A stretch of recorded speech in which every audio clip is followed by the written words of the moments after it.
Iranian and U.S. drones are now active at the same time over the Strait of Hormuz. So you can see this. I'll blow it up so it's a bit more clear for you.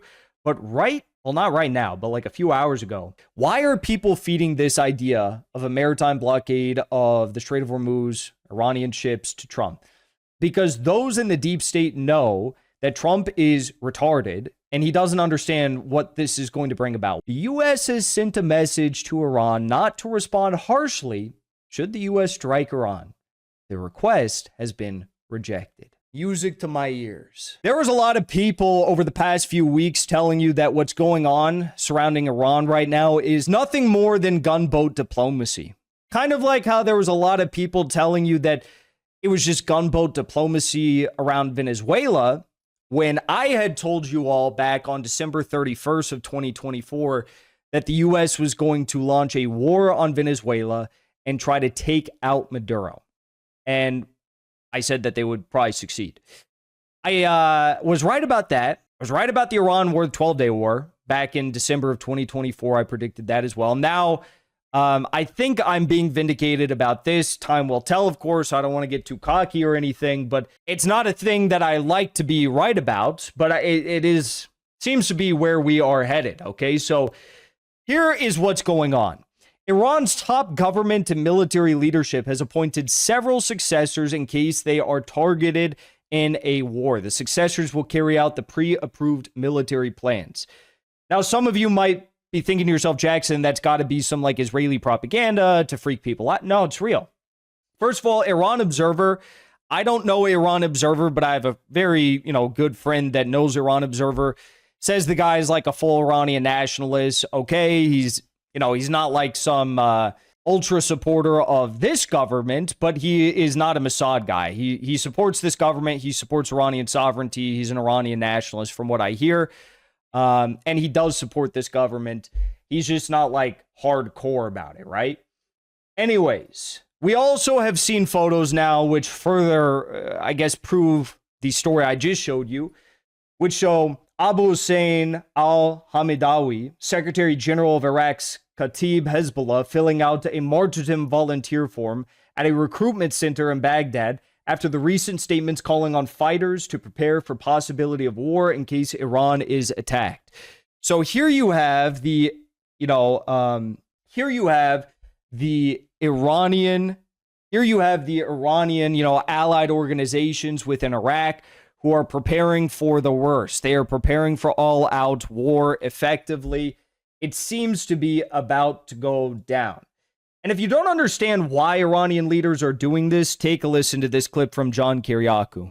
About the Israelis. If they want to kill you, they won't like just do a close-in hit. They'll blow up the entire city block where you live. They'll kill 1,000 people just to get you. And they don't care. And then they say, what are you going to do about it? You're going to go to the International Court of Justice? Do they really do this? Yeah. Did you ever interact with them? Yes. And how did you find them to be? Miserable. Honestly, like, this is the reason why it is terrifying to live in, of course, but to even visit these countries that are being bombed by Israel. When I was in Lebanon, Israel was bombing. Israel flew fighter jets directly over my head. When I was in Yemen, the U.S. was bombing, and they bombed right next to where I was sitting. And it scared the shit out of me. And, it's not terrifying, I guess, as much for some of the people that when I was sitting there and I was like, holy shit, oh my God, the bombs. And then you hear the planes go. And I'm like, wow. And then the other guys that are living there in Yemen, they're like, yeah, another Tuesday.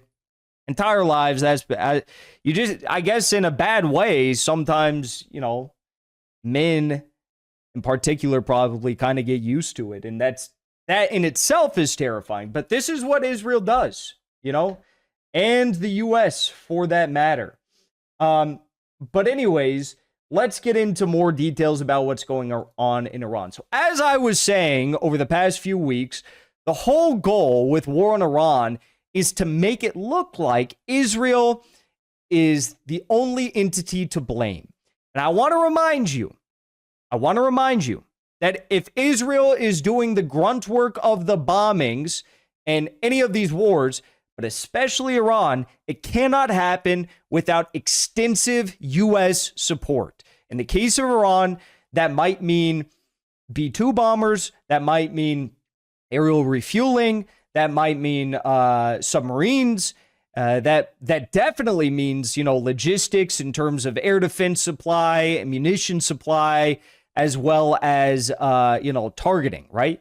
So none of this can happen without the United States. It is a U.S. plan to take out Iran. It has been the U.S. plan to take out Iran for years and years, for decades, actually. And also part of that plan, if you read all of these white papers, all of these think tank policy papers on war with Iran, the way that they want to minimize the U.S. blowback and any blowback whatsoever is to put all the blame on Israel, make it look like it's totally Israel doing this, and the U.S. is just kind of getting dragged along. So don't fall for that propaganda. Why do they want to do that propaganda? It's very simple. Iran's entire defensive strategy is based upon striking U.S. targets, U.S. assets, and a defensive war against the U.S. The United States understands that if Iran believes the U.S. is entirely to blame for what's going on and is making the action possible, that they will target Strait of Hormuz, they will target shipping, they will have Yemen target Bab el-Mandeb and U.S. ships going through there.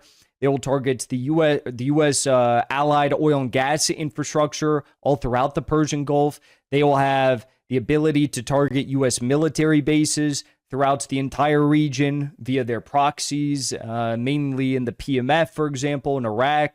So this is the idea behind putting the blame on Israel and making it look like the U.S. is just getting dragged along into this mess and the U.S. doesn't actually want to do this, okay? So keep that in mind as this continues to escalate, and it is escalating. U.S. Air Force C-17A and C-5M cargo planes landed in the region today. This was on the 25th, so this was 2 days ago. So, some of these stories here were a few days ago, but this now makes, since January 18th to the 25th, 41 C-17As and 1 C-5M, all right? 41 C-17s. These are the huge, massive U.S. Globemaster, U.S. Air Force military cargo planes. 41 of them, okay, in the region. That is insane. NATO joins U.S. CENTCOM and Israeli preparations. London has deployed 8 FGR-4 Typhoon jets at the Air Force bases in Doha, Qatar, and Duran, Saudi Arabia. Paris has deployed several additional Rafale jets, and Berlin has deployed Tornado jets at Al Azraq Air Base in Jordan. Iranian official says that this time we will treat any American attack, limited, unlimited, surgical, Connecticut, whatever they call it, as an all-out war against us. And we will respond in the hardest way possible to settle this. A country under constant military threat from the United States has no option but to ensure that everything at its disposal can be used to push back and restore balance against anyone who dares to attack Iran. This is what I never, ever understood. I can kind of understand it because they were so caught off guard in the 12-day war. But at this point, do you think that if North Korea was attacked, they would play the escalation game and they'll say, well, we'll wait. Kim Jong-un says, we'll wait for the U.S. to do something bigger. Then we'll do something a little bit bigger. And then the U.S. will do something even bigger. And then we'll respond a little bit bigger with it. It's like, no, that's not how it's going to be. It has to be total domination. That's what it has to be, or else you are going to get fucked. You're going to end up in New York City in a prison cell next to Nicolas Maduro and Celia Flores. That's just how it is. You have to not give a fuck. Okay, Jordan and the UAE will provide logistical and intelligence support for the Americans in the event of a U.S. attack on Iran, Israel, haiphong reports. I will add to this that the UAE has come out and said, no, we are not going to be party to U.S. attacks on Iran. We're not going to allow our airspace to be used. We'll see what comes of that. I don't know. I don't really believe anything the UAE says. UK has deployed 4 Typhoon fighter jets armed with missiles to Qatar against Iran. And here is where we get into the news from today, okay? Iranian and U.S. drones are now active at the same time over the Strait of Hormuz. So you can see this. I'll blow it up so it's a bit more clear for you. But not right now, but like a few hours ago, there was an Iranian drone and Northrop Grumman drone, MQ-4 Reaper drone, above the Strait of Hormuz. You think a false flag is coming first with Iran? False flag already came. It was the protests. The protests were not supposed to actually bring about regime change in Iran. Yes, they were supposed to be much worse than they got, but the whole idea is make really bad riots in Iran, make them super violent, use terrorist, activities to do it, and then Iran is going to respond with a brutal crackdown, and they're going to execute a bunch of these, Mossad agents. Then Mossad, Israel, Unit 8200, they would take all the intelligence that they gathered, they'd give it to Trump and say, look, Trump, look at how evil this government is. We need to go bomb them. And that is effectively what has happened. That was the false flag. Okay. Here we got more information. Officials in the Middle East are increasingly worried that the U.S. will strike Iran in the coming days, an attack that could trigger cycle of retaliation against U.S. bases across the region by Iran and its proxy groups. So this is probably coming from the Saudis, from maybe the Jordanians, from the Qataris for sure, and maybe even some people in Iraq. Probably not though, but maybe. Okay. Now we also, this was actually so this is like a clearer image of the MQ-4C Reaper drone and the Iranian drone that were up in the air over the Strait of Hormuz. And why is there so much focus on the Strait of Hormuz right now? I'll give you a very simple reason. First of all, Iran could shut down the Strait of Hormuz very, very quickly. All right. But the reason why there is so much focus on the Strait of Hormuz right now is because there are rumors. This could be another false flag. Whoever was asking me about the false flag, there are rumors that this could be one of the false flags, that the U.S. is going to attempt to do what they did unto Venezuela to Iran. And they're going to do some sort of a shipping, maritime blockade against Iran and disallow any Iranian vessels to exit through the Strait of Hormuz. Now, let me tell you why that is a terrible idea. And the U.S. knows that's a terrible idea, right? Why are people feeding this idea of a maritime blockade of the Strait of Hormuz, Iranian ships to Trump? Because those in the deep state know that Trump is retarded and he doesn't understand what this is going to bring about. What this is going to bring about if they do it is, first of all, probably all those ships are going to be targeted, because if Yemen's Houthis were able to completely violate the attempts by Israel and the United States to circumnavigate through the Bab el-Mandeb Strait without being hit by, Houthi missiles, and the U.S. spent all that firepower with the Dwight D. Eisenhower bombing the hell out of Yemen. They thought they were going to stop the Houthis and, stop the blockade in the Red Sea, right into the Red Sea through the Bab el-Mandeb Strait. Like, that didn't work. Right? So if the U.S. couldn't stop the Houthis in Yemen, right, what makes them think that they're going to stop the Iranians? That's a simple question, right? Simple question. Iran has a lot of naval drones, right? Like submarine type drones, naval drones, yes. Iran has a lot of real drones that are much more powerful than Yemen's drones. Iran has, they have ballistic missiles, hypersonic missiles. Some say they have ballistic missiles that go pretty damn far. Some say they have ballistic missiles that go pretty damn far. I don't know. If the U.S. couldn't handle the weight that the Houthis in Yemen threw at them, I don't think that they're going to want to try to go up against Iran by shutting down the Strait of Hormuz. All right. Now, Iran has also deployed some Belarusian-made Vostok 1 radar systems. This is not the most important thing in the world, but it is interesting because we saw these Belarusian Ilyushin cargo jets headed to Iran. And I guess this is what they brought. We also saw a lot more Russian cargo jets headed there.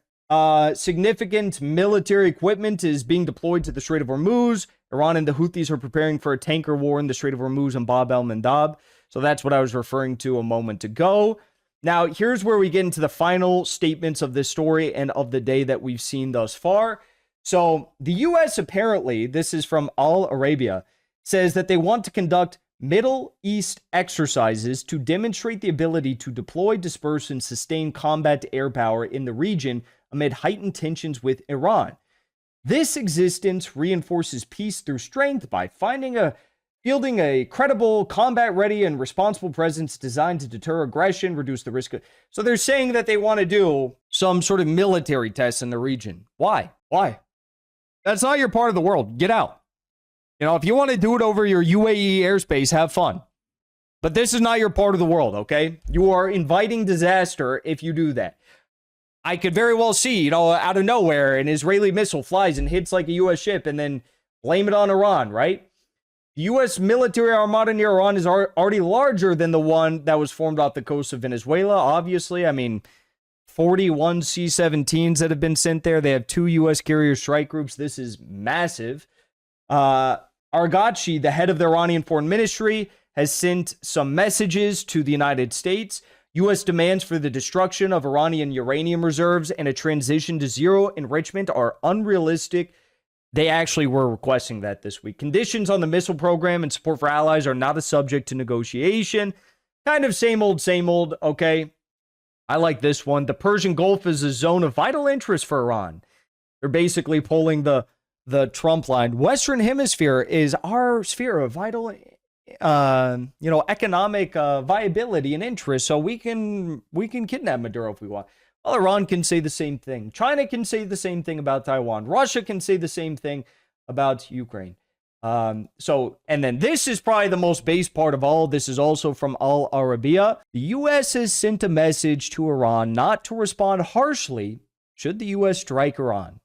The request has been rejected. Music to my ears. Music to my ears. And of course, you know, YouTube community guidelines seem, we mean nothing nefarious by that. We just mean simply that this now means that there won't be a war. So that's what we mean. YouTube community guidelines seem, that's what I mean. There won't be a war because of that statement, right? Right, guys?